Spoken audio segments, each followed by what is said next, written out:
Hello, welcome to your academy.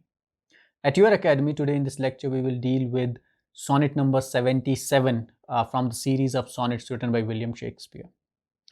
Uh, when it comes to sonnet number 77, this sonnet is placed along with uh, sonnet number 49, sonnet number 77, sonnet number 81, sonnet number 126 and sonnet number 154.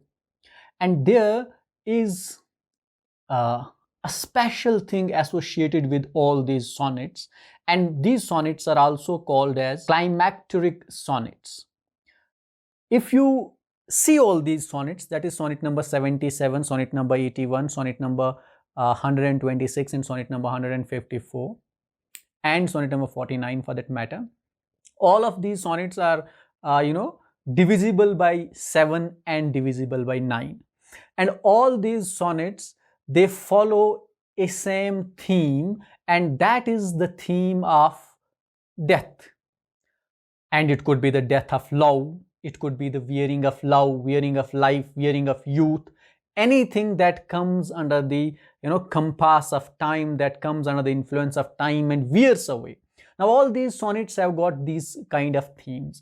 And second thing that we associate with these sonnets is that they are deliberately placed in the middle of a series of sonnets which follow a particular theme, and then either sonnet number 49, sonnet number 77, 81, 126 and 154, which is the last sonnet of the series, they somehow put a pause on that running theme of the sonnets which precede these sonnets 49, 77, 81 and 126 and 154.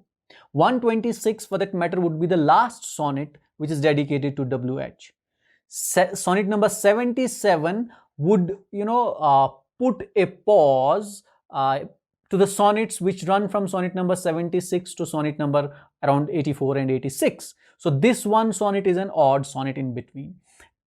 And these sonnets, these are 5-6 sonnets which I have named, have been, critics say, placed much deliberately by William Shakespeare, where they have been placed, and that placing of these sonnets is not accidental, but the placement of these sonnets is deliberate by the poet. And all these sonnets, they would deal with the loss, and that loss could be of anything. It could be the loss of youth, it could be the loss of beauty, it could be the loss of love, it could be the loss of life. So this theme, this sonnet which we would take up today, sonnet 77, has also got a similar kind of a theme, that is of loss. So we would take up the text of the sonnet, read the text of the sonnet, and then we'll explain this sonnet line by line. Here is the text of sonnet number 77. Thy glass will show thee how thy beauties wear, thy dial how thy precious minutes waste. The vacant leaves thy mind's imprint will bear, and of this book, this learning mayst thou taste. The wrinkles which thy glass will truly show, of moth graves will give thee memory.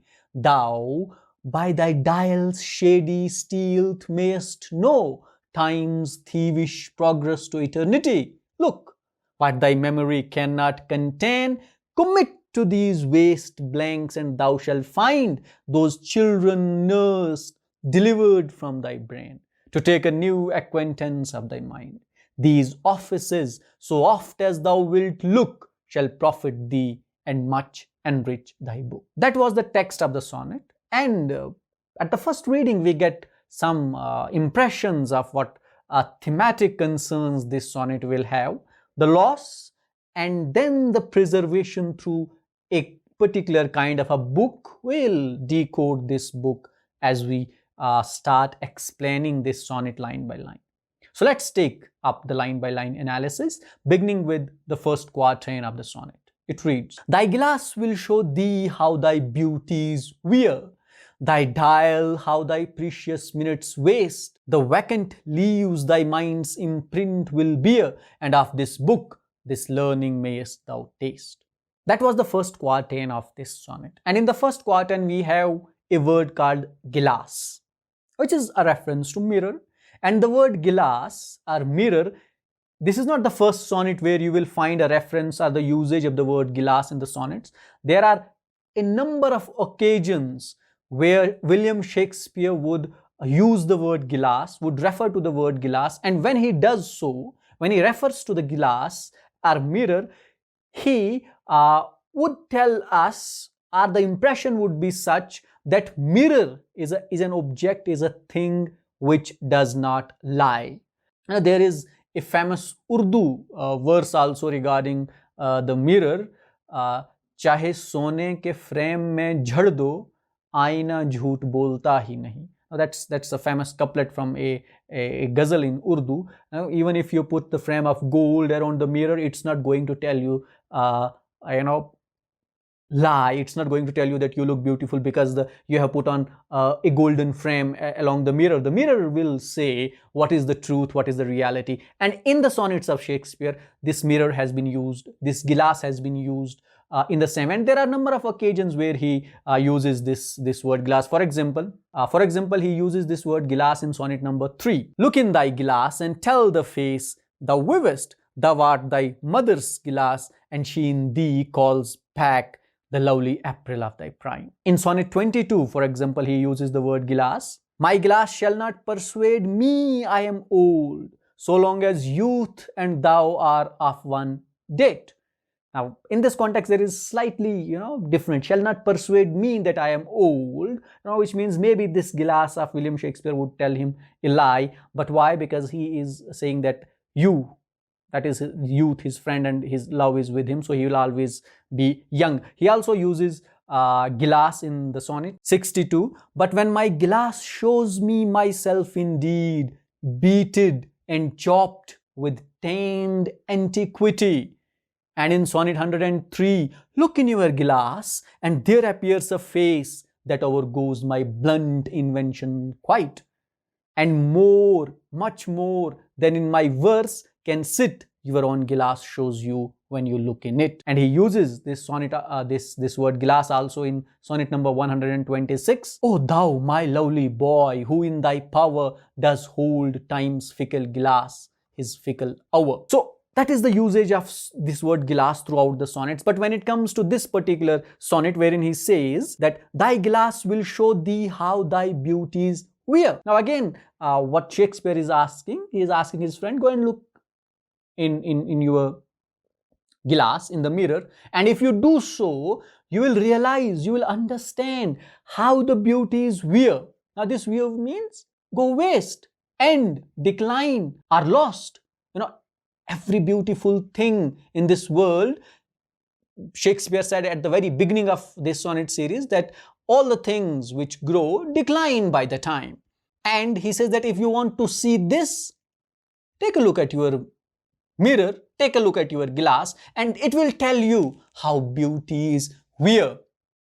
And the second verse says, thy dial, how thy precious minutes waste. Now that is another reference. This reference is to the dial. Now dial means clock. Now I don't know if in Shakespearean times there was clock and his friend owned the clock, but this is the reference to time. Now this, either there would be a clock or there could be another way of looking at the time, but the core of this verse is time. Glass will tell you how beauties wear, and dial, clock, time will tell how the precious minutes of a person are wasted, how your precious minutes are wasted, how you are wasting your life. Who would tell you? The clock, the dial, the time. And the glass will tell you about your beauties, will tell you about your reality, your truth.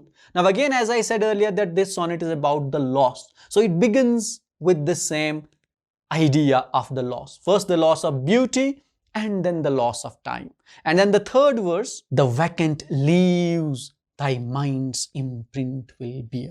Now the vacant leaves is again, important in important reference or phrase in this particular sonnet, and it has been a mysterious one. What does vacant leaf refer to? He says that this vacant leaves thy mind's imprint will bear. Now mind's imprint means thoughts of a person. Now back in those days, it is said that people usually would provide their children. Obviously, those would be the children of the influential family, well-read family. And we know W.H. for whom William Shakespeare is writing these sonnets.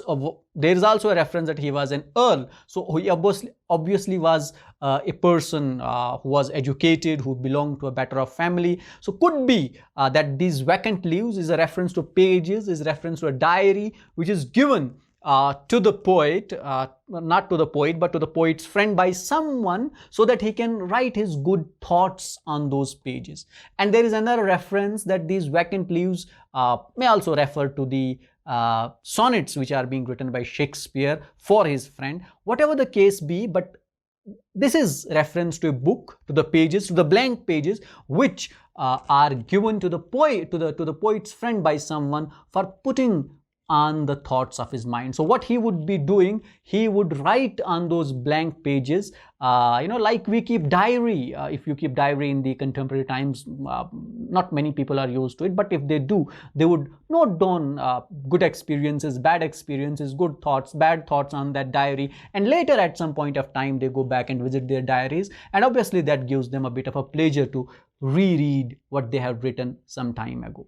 So he says that your glass, now we have three things. Glass will tell you about the loss of beauty, dial would tell you about the loss of precious minutes, and vacant leaves, that pages, they would contain the imprints of your mind. Now we also get another impression from this line, another meaning from this line is that the glass always tells the truth, time always leads to waste, decay, death, and books written always preserve. Time takes away, books preserve. And preservation of beauty, preservation of beautiful things, preservation of beautiful deeds and thoughts had been a prominent theme of the sonnets written during Shakespeare's times. Remember Amority by Edmund Spenser.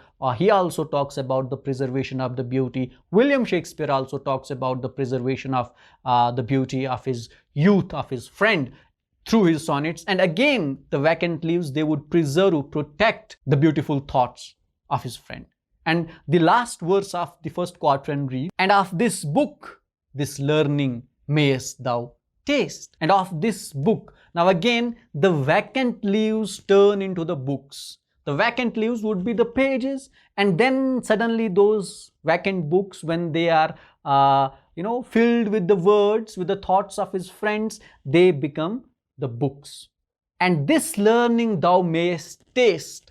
This learning means whatever you will write at this time, it will obviously enhance your wisdom. You would become aware of many things, and obviously later sometime you may learn quite a lot of stuff out this book. Second reference of this book, as I said, that this book is again a very mysterious phrase which has been used by William Shakespeare in this sonnet, primarily because we don't know to what does this book refer, because there are some critics who would tell you that this book refers to the sonnets written by William Shakespeare. Now if this book refers to the sonnets of William Shakespeare, but these sonnets do not contain the thoughts of his friends, but they contain the thoughts of the poet, though they are about his friend. But some say that these may refer to the sonnets, and if they refer to the sonnets, obviously these sonnets are preserving a lot of things of his friend. For example, his beauty, his youth, they are written in praise of his friend. And if at some point of time when his friend loses his beautiful days, his youthful days, he becomes old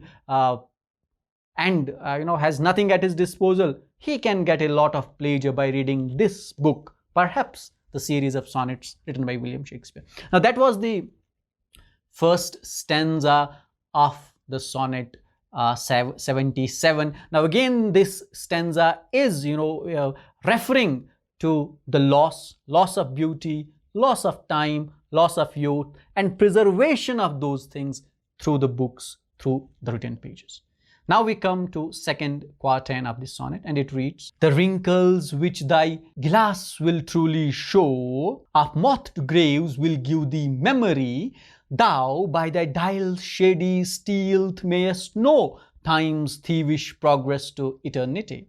The wrinkles which thy glass will truly show. Now again he is using the word glass, and the wrinkles refers to the old age. Now, as I told you earlier, that Shakespeare believed that glass do not lie, mirror does not lie. And he says that when you will look in your glass and you will realize the loss of beauty, what this glass will show you are the wrinkles.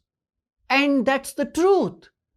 You would have become old. You would have lost all your beauty. And when that moment comes that you have become old, now again this verse, that is verse number 4, again explains the first verse of the sonnet, that when you will look at the glass, you will see the loss of beauty. And what would you see from that loss of beauty is an arrival of the wrinkles. And when that happens, verse number 6 reads, of moth graves will give thee memory. Moth graves. Now what will happen?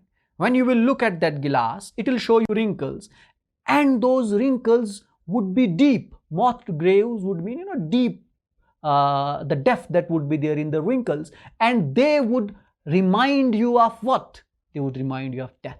And that's not a very difficult perception to be made. Obviously, when one grows old and he has wrinkles on his face, the first thought that he has in his mind is that his time is approaching, the time of his death is approaching. He does not have a lot of time left. All his youthful days, beauteous days are over, and now the death is approaching every minute. And he says that this glass, this mirror, besides showing you your wrinkles, will also remind you, will also give you the memory of the grave which is approaching. And then thou by the dial's shady stealth mayest know time's thievish progress to eternity. Now these two things are performing different actions, are different functions in these first two stanzas. For example, glass, he's telling him about the loss of beauty, he's telling him about the wrinkles, and he is reminding him about the grave. But the dial on the other side, who gave him impression of waste of time, waste of minutes, of precious minutes. Secondly, the dial would also tell him about the thievish nature of the time. Time is not a friend of a person. Now, time has been personified by William Shakespeare in this sonnet in a number of places. You can, for that matter, read sonnet number 18. It deals with that. Probably sonnet number 14 has also got the theme of time, and the personification of time also appears in there. And even here he says that you will see that the time is a thief, and you will see its thievish nature. And again, the imagery that is created is that, the time approaches or comes closer to the man, in a manner like a thief would approach, who would, try that he goes unnoticed, and then it arrives and does whatever it wants to. For example, time snatches everything from us, our youth, our beauty, our childhood, our love, our energy, our enthusiasm, everything that we have, and eventually takes us to the old age and gifts us with the wrinkles, and eventually reminds us of the grave. That was second stanza of Sonnet 77. Again, the theme of the loss continues, but this second stanza is a further explanation of the two words used in first stanza, that is of glass and of dial. Now we come to stanza 3. Look what thy memory cannot contain, commit to these waste blanks, and thou shalt find those children nursed, delivered from thy brain to take a new acquaintance of thy mind. Commit means write. Now, in the previous stanza, he told him to write something on the blank leaves, and now he again says commit to these blank leaves. Now if you will write, you will commit your brain, and you will write all the good thoughts on these pages, on these blank pages, on these blank pages of paper. Thou shalt find these children nursed. What shall thou find? That these children are nursed. Who are the children? These children are the thoughts of the poet, are the thoughts of his friends, are the good experiences of his friend. And now again, there is an important thing that you need to notice here is the time is thief. It steals everything. But if you commit to the blank leaves, but if you write, whether you write sonnets, plays, diary, anything else, time will not affect that. Time will not influence that. Time will snatch everything, not this. They will be rather nursed. These children would be looked after. They will not die. So one thing that you will not lose is anything that you will write. And these children are delivered from thy brain. Now these are not begetted children. For example, we have usually people beget their children, reproduce, and that reproduction through the children, sons and daughters, they do not live for a long time. But the reproduction of thoughts, of good deeds, that lives forever. Now, another thing that William Shakespeare tells us, that literature survives. And therefore, these sonnets have often been referred to in these sonnets that William Shakespeare has referred, they would survive. So long as men can breathe and eyes can see, so long as this gives life to thee. These are the concluding couplets of Sonnet 18. And what we realize again in this sonnet also, Shakespeare is associating the same trait or feature to the books. Now, if you will write down, you will commit to these leaves, and if you will write your thoughts, those would become the children who would be nursed, and they would be the children of your brain, of your mind, and they will survive the influence of the mirror as well as of the dial, because both these things will remind us of loss, but there will be no loss in those books if you would write. To take a new acquaintance of thy mind. To take a new acquaintance of thy mind. Now again in this is the last verse of the third quatrain, and here he says that once you have done this, you have written your thoughts down, and when those days come, when you grow old, you have wrinkles and you have memory of the graves, at that time, you will have a new acquaintance. What is this new acquaintance? This new acquaintance, when one grows old, William Shakespeare himself says that time is such an enemy that it wears the brave state out of our memory. When we grow old and under the influence of the time, when it snatches everything from us, it also wears our memory. We do not remember that there was a time in our life when we were young, enthusiastic, energetic, we did everything. In old age, they become much faded. That character of ours, that part of our life goes out of our memory. But if that thing is written, is noted down, and when you go through those books another time in your life, you come across a new acquaintance. And that new acquaintance is not of anything new, but of your old self.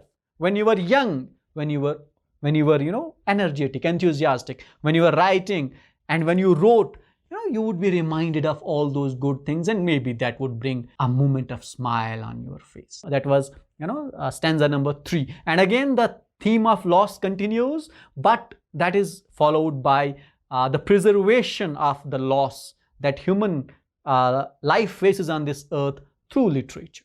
Now we come to the concluding couplet of this song. These offices, so oft as thou wilt look, shall profit thee and much enrich thy book. These offices, so often as thou wilt look. Now in your life, when you will look upon these offices refers to the exercises of noting down, or making a diary, writing your thoughts on the diary. Or these offices may refer to the sonnets also. God knows, as I said earlier, that this is very mysterious kind of the phrases that William Shakespeare has used. It's not very easy for us to say that these refer to the sonnets, because sonnets have been written by William Shakespeare, and William Shakespeare is asking his friend to write down his thoughts on the book.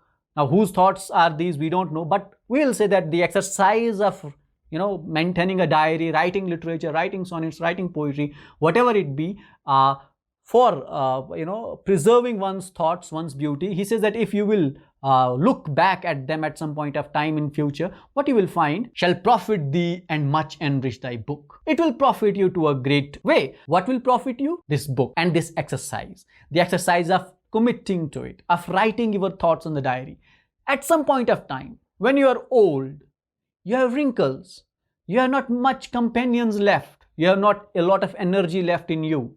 One thing that will profit you and that will charm you up would be these offices. Which offices? The exercise of writing. In the youth, you have to take it as your office, as your duty, to note down your thoughts, good experiences. For that matter, maintaining diary would be a duty of yours. And if you do that, in your old age, it will profit you and it will charm you up.